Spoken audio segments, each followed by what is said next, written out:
Hi, everyone. Thanks for joining me. My name is Giovanni Abati, or John to most people. I invited some of you to view this tutorial because I saw your nature posts on Facebook and thought you may be interested in participating in local scientific research by becoming citizen scientists. You just take pictures of any wildlife species you see, plants or animals, then upload the images to the free I-Naturalist app with any smart device or your computer. As a former watershed planner and now the operator of Watershed Watchers, an environmental education, research, and consulting business, I've been monitoring wildlife for over 30 years, taking their photos and jotting down the date and their locations. This app simplifies that process.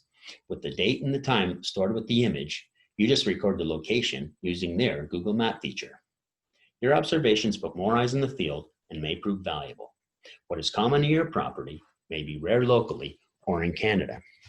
Your observations can help monitor the effects of development, infrastructure, naturalization efforts, and climate change. By providing valuable information about species distributions, population sizes, migration patterns, nesting periods, and flowering times. All these assist responsible governments and responsible industry to develop sustainably by conserving critical habitats. So let's get started. And remember, you can pause, fast forward, or rewind at any time. This is a quick tutorial on how to show you how to upload images and create an account. If you want a more detailed version on how to navigate the site, just go to YouTube and type in hashtag I-Naturalist app. I have another tutorial there. It's rather lengthy, 33 minutes, but it shows you how to navigate the whole site, shows you how to register an account, and how to upload images. For this tutorial, we're just going to do a quick stop, and we're going to go first. I'm going to go to Google, I-Naturalist search. So I-Naturalist Canada pops up, take you to their homepage. Well, now it'll take you to their homepage. So if you had an account, you just go to the top right here and log in. But since we don't have one, we're going to go to sign in. So we're going to type in an email, and you're going to put a username in. And what the username is, I'm going to explain that here for you. The username is what identifies you on the I-Naturalist site.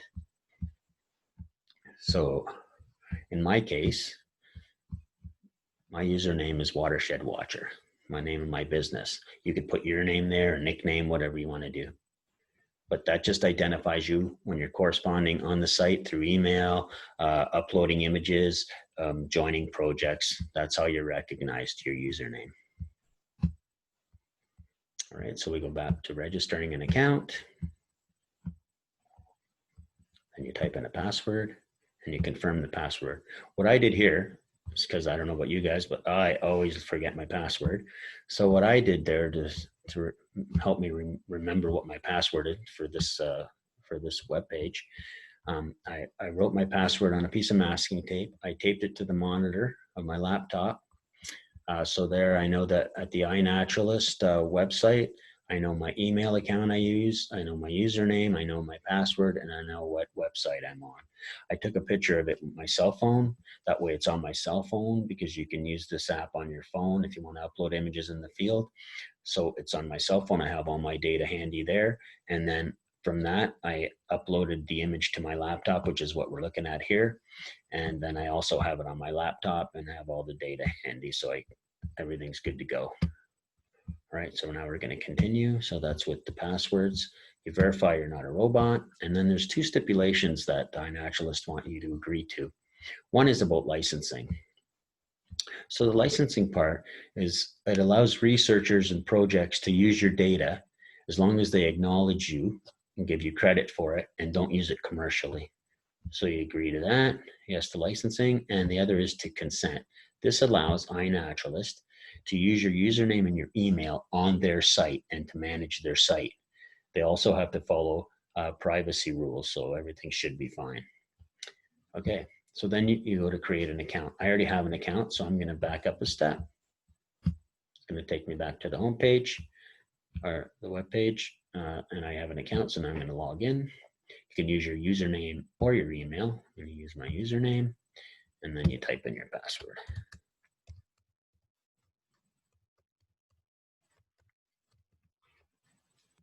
Again. Okay, so it takes you to home. Now I'm going to go to the profile page quickly just to show you what this is about. So this is basically your little profile. So I already have mine in, but yours will be empty. So you go to edit account settings and profile. This allows you to upload an image, shows you your username, your email, the name you want to be known as on your profile. You fill in all these different parameters. You can upload your image. You register at I-Naturalist.ca for Canada, and make sure you go down and save it. I already have one, so I don't want to screw it up and resave it. Quickly, we're just going to go to hit Explore. Since I'm on the I-Naturalist Canada site, this is the Canada. This is all the Canada data, the data for Canada. All right. 66,000 observers. I'm one of them.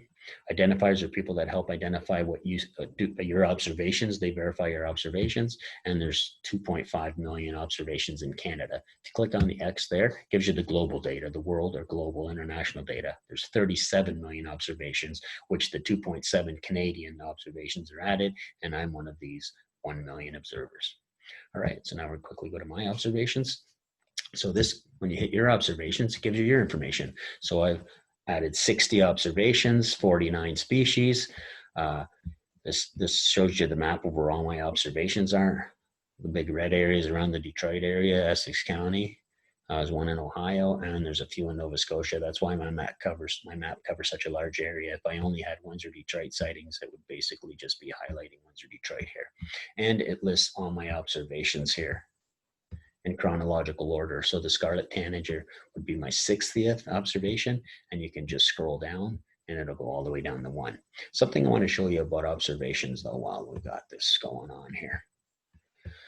It's good to show when you're doing a species, right? It's good to have, if you can, more than one photo. So this, if you look here, let's create a little folder. I have 2 pictures here. So one's the top shot and one's a side shot. So this helps verify whether it's adult, juvenile, male, or female, especially in bird species. In insects, it can help identify as well what species it is, because some species may be similar. Another key thing is, so show different angles that way, and different markings. That helps identify, like I said, about adult, female, male, and juvenile. And another thing is, if you can, there's projects here for roadkills and various projects. So the species don't have to be alive. Like this was a window kill of a hummingbird. So if you can also put something to identify the size of the bird. So, whether, especially with insects, there may be moths or butterflies that, if you're able to, put something with it. So I put this lighter, so it helps you identify the size of the species. Even hummingbird per se, it may look like another species, but just by the size of it, they can identify what species it is. So that's a couple of things. Just put a little size, something that helps you identify size. I've put Tim Hortons cards beside it, and again, also just different markings of birds. If you're doing birds, different angles, front, top, even reptiles, if you can get turtles, top, side, underneath. Okay, so now to upload an image, you hit upload. And now we're going to add some images. It takes you to this page, choose files. It'll take you into my laptop. I'm going to click on this. I'm going to upload more than one image because I just want to show you a couple of the features. I call this Purgatory. It uploads your image into the editing stage. So I call it Purgatory. If you want to add more images, you go to Add, Photos or Sounds. Scroll through your laptop, click on this one. And I'm going to add one more of this same observation. I just want to show you something just to help you, in case you do bring in more than one shot of the same image. Like I said, if it's for some, if you can get to a couple of different angles to help verify what the species is.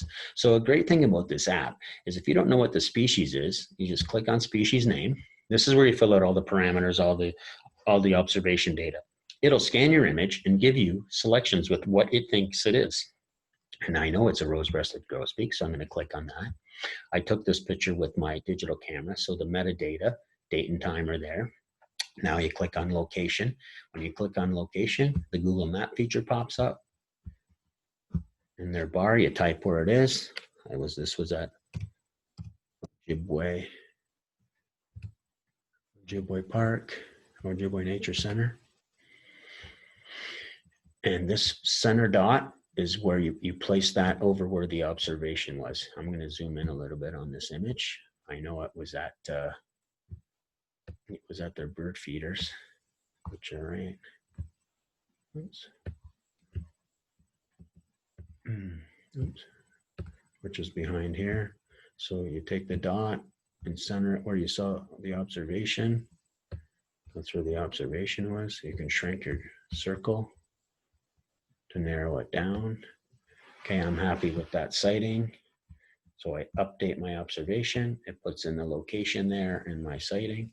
I'm just going to put it was at the feeder as a description. At feeder.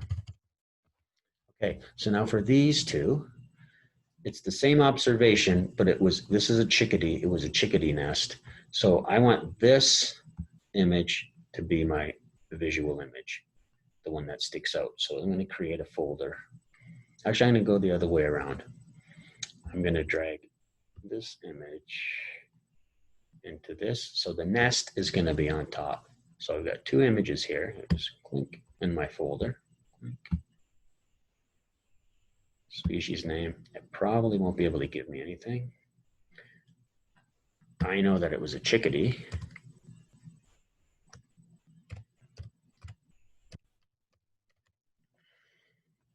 Black-capped chickadee. All right. Type in the location, which was 849 Ridge Road, Falmouth, Nova Scotia. I'm going to shrink down my circle. I'm going to zoom in on this site. And that's right, it was at this property. I put up a nest box back in this tree here. And there, I'm happy with the location. So I update my observation. I'm going to put a description. Nesting unsuccessfully.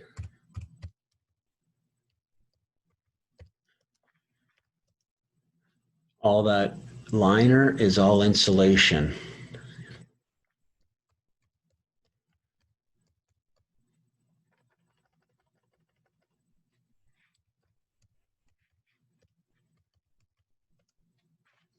Fiberglass insulation was lining.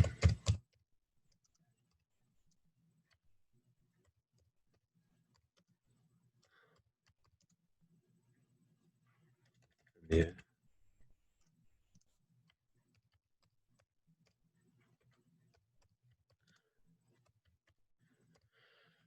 So the adult must have passed away and had abandoned the nest.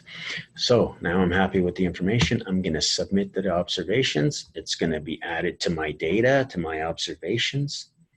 So it goes to the top chronologically of all my sightings or observations. I'm going to click on observations. Might take a bit, and they might be there, they might not. And there they are. They're at the top of all my observations. I had 60 when I started. Now I have 62. Something I want to show you, just so you know that it is valuable. All your data does count for something. These are the projects I'm a member of. One of them is biodiversity of the Ojibwe Prairie. So here it is. And there's other projects. There's roadkill projects, so they don't have to be live specimens. There's various projects you can be a part of in different locations, Nova Scotia, Ontario, everywhere. There's hundreds of them. So this is the biodiversity Ojibwe Prairie.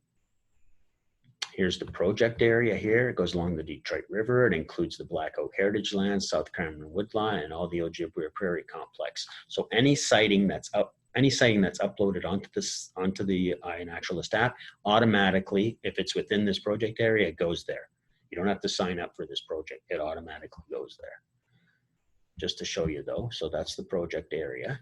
And now I'm going to show you, there's my rose-breasted grosbeak that was taken at the Ojibwe Center at the feeder. And this one is mine as well, you see. And now it shows 19 days ago and 3 years ago. I just uploaded them today. It's because that's when the photos were taken, when the images were taken. All right. And it shows you observers, 293 observers. I'm one of those observers, and it goes in order of the most sightings, most observations. So I'm going to scroll down. Watershed Watcher. I'm the 50th. I have 25 observations to this project. And there you go. Just so you know, right? That everything counts. You don't have to worry. No matter how slight you think that observation is, it does help research. There's people studying and doing research with the data. Doesn't, right? What's common to your property may be where somewhere else. So when we do environmental assessments, those environmental assessments are done at certain time frames. You may live near an area where they're doing this environmental assessment. When the researcher or consultant is there, certain species may not be there, but they may be on your property, and they may inhabit the area that they're doing environmental assessment on. So all of it does come in handy. So, and when we want to do eco passages at Ojibwe, you know, the more data we have related to species, and if there's a lot of sightings in a certain spot, we know that we should put perhaps an eco passage in that area, as opposed to put it, you know, in the south corner. We may need to put it in the north corner because that's where most of these species are found. So, you know, it helps, and it all adds up to protection, conservation. I'm not against development. I'm for sustainable development. And that's what we need. We need to work together with the environment. It's not one or the other. We need to work together.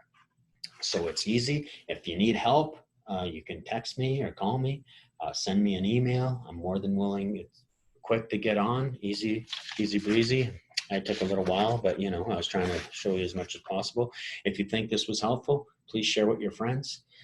And remember, like I said, don't be shy. Every little bit of information helps us understand our natural world and helps us develop sustainably, right? So thank you very much. And hope you learned something. And if you need help, like I said, I'm just a phone call away.